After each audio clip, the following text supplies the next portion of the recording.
Em Efésios, no capítulo 5, verso 18, diz: não vos embriagueis com vinho, no qual há devassidão, mas enchei-vos do Espírito. Deus Santo, Pai amado, em nome de Jesus, me conceda graça, Pai, para transmitir essa palavra. Concede graça igualmente àqueles que virem esse vídeo, que ouvirem, ou Pai querido, para que sejam igualmente abençoados pelo Senhor e que o propósito do Senhor por meio dessa mensagem se cumpra em cada vida, em cada coração, em nome de Jesus Cristo. Amém.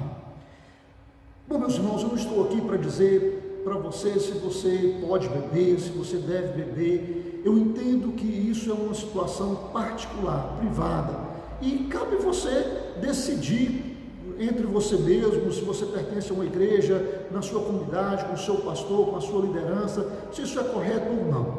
Nós estamos aqui para traçar, ou pelo menos procurar fazer isso, um paralelo dos efeitos do álcool, quando ele produz embriaguez no organismo humano, e do mover do Espírito Santo nas nossas vidas. Então esse é o nosso intuito, traçar um paralelo da embriaguez, ou seja, o excesso de álcool no organismo, e o mover do Espírito Santo de Deus nas nossas vidas. Eu vou começar por uma história. A palavra do Senhor nos fala que dois sacerdotes foram perante o Senhor, ali oficiar o seu sacerdócio, o seu serviço sagrado, e aquilo desagradou a Deus de maneira que saiu fogo dos céus e consumiu aqueles dois jovens sacerdotes. E aí alguém vai falar: puxa vida, mas que coisa chata, que coisa complicada, como é possível uma situação dessa acontecer? Quando a gente continua a leitura daquele episódio, nós percebemos que aqueles sacerdotes não fizeram a coisa correta. Fala que eles levaram um fogo estranho perante o altar. Depreende-se algumas situações desse fogo estranho. Alguém diz que eles pegaram fogo que não era o fogo do altar para oferecer o seu serviço sagrado, pegou fogo de outra localidade, o que não era permitido. Mas interessante que quando nós continuamos a leitura, nós vemos falar, orientar o sacerdote, que os sacerdotes não podiam beber antes de oferecer o seu serviço sagrado. Então, alguns depreendem que o fogo estranho que os sacerdotes estavam levando diante do altar não era um fogo tirado de um outro lugar que não do altar, mas era um fogo causado pelo excesso de bebida no organismo. A gente sabe que quando uma pessoa está embriagada, se ela é uma pessoa branca, por exemplo, ele fica avermelhado, ou seja, o sangue aquece, a temperatura do corpo aumenta, dá aquela sensação assim, de que a pessoa está pegando fogo, Por isso que a gente fala, quando alguém está bêbado, que a pessoa está de fogo, não é? Ou seja, mas quando esse fogo causado pela bebida não é um fogo que deve ser apresentado diante do Senhor, não é um fogo com o qual o homem de Deus, a mulher de Deus, deva chegar com ele diante do altar. Imagine o sacerdote, o pastor, ele vai aconselhar alguém e ele está ali influenciado pelo efeito do excesso de álcool no organismo e com a fala meio desconexa ali e tal para aconselhar. Não é apropriado. Então, perante o altar do Senhor, o sacerdote não pode apresentar um fogo estranho.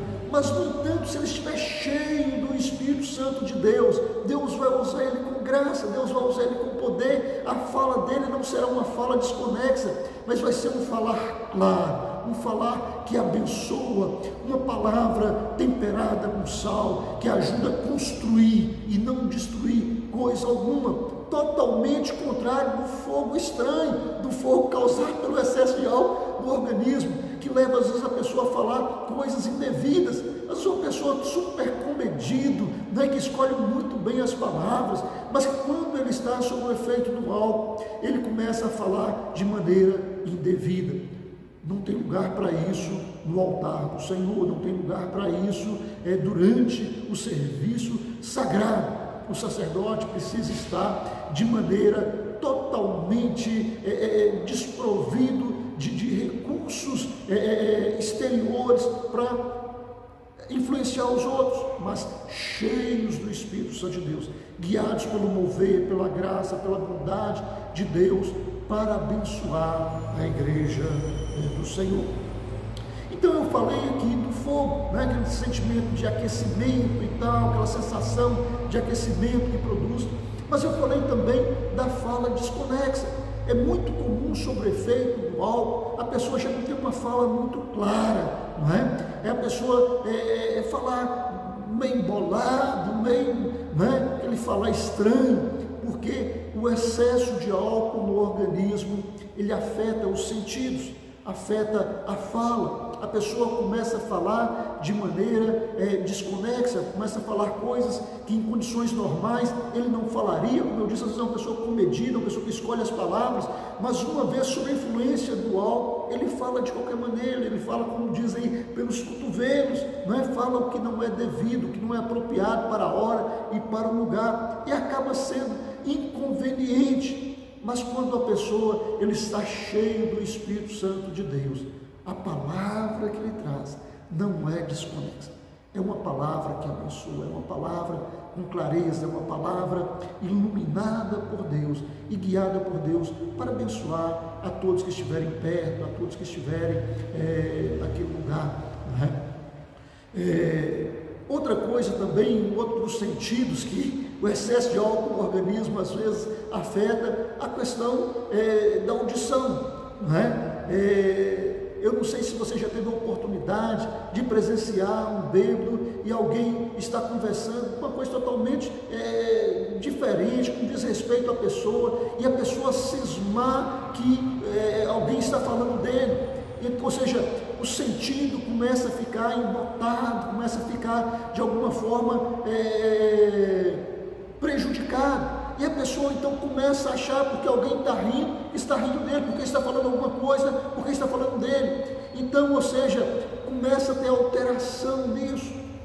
Irmãos, já quando a pessoa está cheia do Espírito Santo de Deus, ele não está preocupado se alguém está falando dele ou não, porque ele está olhando para o alto, para o autor e consumador da fé. Ele está pensando nas coisas do alto, onde Cristo vive, assentado à destra de Deus Todo-Poderoso. Ele está buscando, como um bom dispenseiro de Deus, da dispensa de Deus, aquilo que é necessário para abençoar as pessoas no local onde ele está, seja na sua casa, no seu ambiente familiar, seja na empresa onde ele trabalha, seja por onde ele está passando. A preocupação dele é outra. Se alguém fala, outro dia eu estava vindo para a igreja e passei no meu trajeto, quando eu venho a pé, eu passei por um local e eu ouvi atrás de mim alguém falando: aquele ali é o pastor, aquele ali é pastor.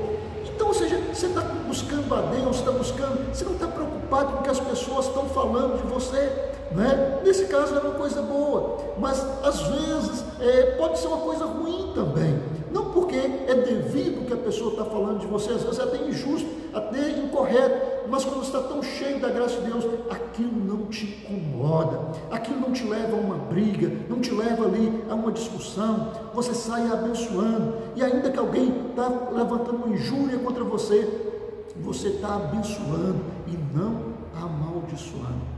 Uma outra coisa também que outro dos sentidos também, o excesso de álcool no organismo afeta, é a questão também da visão. A visão já não é perfeita. É interessante, irmãos, que a gente com a nossa visão normal, a gente enxerga bem. Eu, graças a Deus, eu enxergo bem. Preciso dos óculos para isso, de perto e de longe. Mas com a graça de Deus, ajuda esses óculos, eu enxergo bem. Mas mesmo assim, a gente não enxerga. Eu vejo falar por aí de visão de águia, não é? A águia realmente enxerga muito longe. Mas, meus irmãos, quando está cheio do Espírito Santo de Deus, você não precisa de visão de bêbado, você não precisa de visão de águia, você precisa da visão de Deus. Deus te leva a descortinar as coisas pelo poder dele e você enxergar muito mais longe, porque qualquer olho é capaz de enxergar por si só, mas guiado por Deus, ter ali a sua visão potencializada pelo Espírito Santo de Deus, de maneira que você consegue enxergar muito além do que os olhos carnais poderiam enxergar. Já a pessoa influenciada pelo álcool, ele tem a sua visão também obscurecida. Há casos que a pessoa enxerga de forma dupla, tripla, às vezes enxerga vultos, coisas que não existem, coisas que não estão aí. Tudo isso é efeito do álcool, no organismo humano, não é? São coisas que prejudicam, enquanto que a presença do Espírito Santo de Deus vai aguçar os seus ouvidos, para que você tenha ouvido de discípulo para ouvir o que o Senhor tem a dizer, vai aguçar a sua visão, para que você esteja olhando para o autor e consumador da sua fé, vai estar aguçando a sua fala, para que seja uma fala poderosa em Deus, que sirva para edificar, para construir e não para destruir. Uma outra coisa muito comum que a gente vê nas pessoas quando estão embriagadas é o desequilíbrio, não é? Geralmente a pessoa, quando está embriagada, ele não tem um equilíbrio perfeito, ele anda tropeçando, ele anda de forma insegura. Irmãos, quando você está cheio do Espírito Santo de Deus, você anda como se estivesse flutuando, mas é com firmeza, não tem dúvida de que você está andando corretamente, porque Deus está te guiando, Deus está te conduzindo. E ainda que, como Jesus, depois de ser batizado, foi guiado para o deserto, mas foi guiado pelo Espírito Santo de Deus para o deserto, para ser tentado. Ou seja, são passos firmes, são passos seguros. Jesus, quando ele foi para a cruz, quando ele foi em direção a Jerusalém, e as pessoas, por que você vai fazer isso? Ele foi, ele sabia tudo o que acontecia, ia acontecer, mas ele foi com firmeza, porque quando a pessoa está guiada, influenciada pelo Espírito Santo de Deus, os seus passos são firmes, a sua visão é clara, a sua audição é clara, a sua fala não tem complicação, não tem dislexia, não tem nenhum tipo de falha, não tem gagueira, não é? O pregador pode ter gaguejar um pouco, mas a fala é clara, porque Deus te leva a fazer as coisas com clareza. Mas a pessoa embriagada, ele perde o equilíbrio. São pessoas desequilibradas. O Espírito Santo de Deus, meus irmãos, te traz equilíbrio. Saul, cheio do Espírito Santo de Deus, saiu para lutar contra os inimigos naquela ocasião, e ele chegou numa certa cidade lá, e pediu ajuda, pediu apoio, e as pessoas falaram com ele, que ele ainda não tinha feito nada de relevante, que não ia dar ajuda alguma para ele. E Saul então vai, vence os inimigos, e aí aquelas pessoas que estiveram com ele naquela batalha, falou: Saul, é hora de você punir aquelas pessoas. Ele falou: não, ele se fez de surdo, ele ignorou aquele comentário depreciativo em relação a ele, porque a pessoa, quando ele está cheio do Espírito Santo de Deus, ele não dá lugar ao desequilíbrio, ele não deixa com que o que as pessoas falam, ou mesmo o que as pessoas fazem, tire dele o equilíbrio de ser uma pessoa que está centrada em Deus, de estar firme em Deus, de estar olhando para Deus, que sabe para onde vai, que sabe qual é a sua missão, que sabe qual é o seu propósito. Não é uma pessoa desequilibrada, que sai falando pelos cotovelos, que anda de qualquer jeito, que tem sensação de perseguição. Não, é uma pessoa equilibrada. O texto nos fala também sobre não embriagar com vinho no qual há dissolução. Outra versão fala devassidão. Dissolução, irmãos, é aquilo que se dissolve. Ou seja, como você pegasse ali um antiácido, jogasse na água ali, então, e de repente ele já dissolveu, é uma coisa só, perdeu as suas características naturais, se envolveu com outras coisas, se misturou com outras coisas, se dissolveu com outras coisas. A pessoa embriagada, às vezes ele se dissolve no meio da lama, no meio das conversas ruins, no meio das práticas ruins, ele se mistura daquele jeito, naqueles lugares, de uma maneira tão terrível, que às vezes você não sabe diferenciar uma coisa da outra, se dissolve naquilo. Mas quando nós estamos cheios do Espírito Santo de Deus, irmãos, nós somos integrados, nós somos potencializados.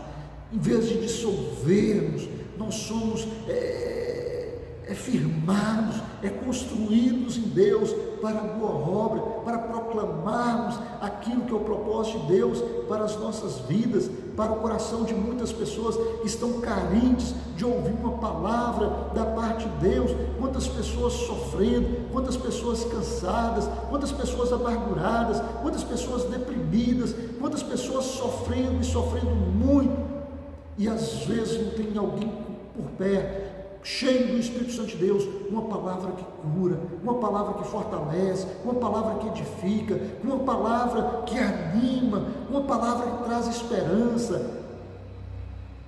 Quando a pessoa está embriagada, ele fica desequilibrado, ele perde o equilíbrio. Mas mais do que isso, ele perde o equilíbrio de tal maneira que ele se dissolve no meio, às vezes, das coisas equivocadas e erradas que ele está praticando. Mas quando você está cheio do Espírito Santo de Deus, o Espírito Santo de Deus te integra cada vez mais ao reino de Deus, ao reino dos céus, e te potencializa para aqui na terra ser um instrumento nas mãos dele, de proclamação da palavra, de luz no meio de trevas. E aí pode se cumprir aquela parábola que o professor Cortella fala, né, da vela, e você está com a vela acesa e de repente você encontra alguém com a vela apagada, e você junta a sua vela com a outra vela, e aí você passa a ter luz, e a pessoa que não tinha nenhuma passa a ter. Você não perde nada, mas doou para quem não tinha. Assim é a pessoa cheia do Espírito Santo de Deus, não é? Ou seja, ele não se desintegra, ele não se dissolve, mas ao contrário, ele é integrado pelo Espírito Santo de Deus para representar o reino de Deus aqui na terra, com graça, com amor, com mansidão, com boa vontade, não é? E daí por diante. A embriaguez no organismo humano produz enfermidades. É comprovado que quando a pessoa excede a questão do álcool durante muitos anos, pode causar uma cirrose hepática, né? Ou seja, vai destruindo o fígado. O excesso de álcool ali vai fermentando o fígado da pessoa, vai destruindo, vai cozinhando o fígado da pessoa, ele vai derretendo o fígado da pessoa, ou seja, danifica o órgão da pessoa, causando morte. A ação do Espírito Santo de Deus nas nossas vidas faz com que nós ficamos mais novos. Às vezes as pessoas olham para mim e perguntam a minha idade. Para que isso? Você já tem essa idade toda? Eu só tenho 52. As pessoas falam, eu achei que você tinha só uns 45. Porque a ação do Espírito Santo de Deus na nossa vida não danifica o nosso corpo, não nos envelhece, não nos machuca, não nos enferma, mas ao contrário, a ação do Espírito Santo de Deus na nossa vida nos cura, nos preserva, nos faz com que tenhamos um sono tranquilo, um sono abençoado. E quando porventura acordamos de madrugada, entramos na presença de Deus em oração, em favor da nossa vida, da nossa casa, ou de alguém que o Espírito Santo de Deus nos leve a fazer, não é? Mas, ou seja, o excesso de álcool no organismo humano causa enfermidades, né? Além daqueles prejuízos que nós já listamos aqui, causa enfermidades. Tem casos que a pessoa vai para um hospital e não sai dali mais, porque agrava a questão hepática dele, o fígado já não funciona direito, já não precisa, já não cumpre a sua função mais, não é? E a pessoa às vezes precisa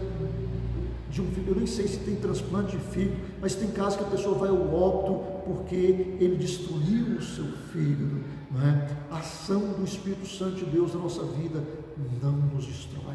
Ela nos preserva para o dia da salvação, nos renova o nosso ânimo, renova a nossa disposição, renova a nossa lucidez, não é? A clareza da nossa fala, das nossas ações, do nosso comportamento.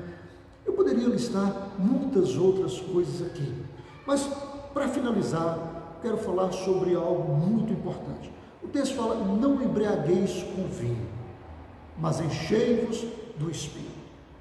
O você embriagar traz todo esse prejuízo que nós listamos, um pouco disso. A lista é maior. Uma vez eu preguei essa mensagem e eu estava com 12 itens de paralelo, de prejuízo que o álcool faz em relação ao que o Espírito Santo faz. Eu citei hoje que são uns 3 ou 4, não é? Mas o texto é muito claro, para você não embriagar, não ingerir uma quantidade de álcool que produza embriaguez no seu organismo, mas o texto não para por aí. Ele fala também, enchei-vos do Espírito. Se você só não embriagar, tudo bem, você parcialmente está correto, mas você precisa ser de forma integral, cumprir a outra parte, encher do Espírito. É as duas coisas. Não ser guiado pela influência do álcool, mas ser guiado pela influência do Espírito. Você só não embriagar, já é alguma coisa, mas você está pecando porque você não está buscando algo de Deus para a sua vida, algo que Deus quer para a sua vida, um presente de Deus para a sua vida, que é o enchimento do Espírito Santo de Deus. É o que você pode ter de mais valioso nessa terra, de mais precioso nessa terra, é você estar cheio do Espírito Santo de Deus. Então, é não embriagar, mas encher do Espírito. Encha do Espírito Santo. E aí alguém pode perguntar, pastor, como que é possível? Primeiro, para alguém encher do Espírito, é necessário que ele tenha o Espírito Santo. A palavra de Deus nos fala que, se com a nossa boca confessarmos a Jesus como Senhor e crermos que Deus o ressuscitou dos mortos, seremos salvos. Quando nós cremos dessa maneira, Deus envia o seu Espírito Santo e coloca nas nossas vidas. E aí que você começa agora a nova vida guiada pelo Espírito Santo, você começa a buscar as coisas do alto, as coisas de Deus. Isso é encher do Espírito. E quanto mais cheio do Espírito Santo de Deus você estiver, mais perto de Deus você vai estar, mais perto do céu você vai estar, mais você vai lidar com as coisas dos céus aqui na terra, mais e mais você vai vivenciar com as coisas celestiais aqui na terra. Deus tem essa bênção para mim, Deus tem essa bênção para você, e a escolha é nossa, não embriagar, mas encher do Espírito. Só não embriagar já é alguma coisa, mas está incompleto. É não embriagar, mas encher do Espírito. Que Deus em Cristo te abençoe.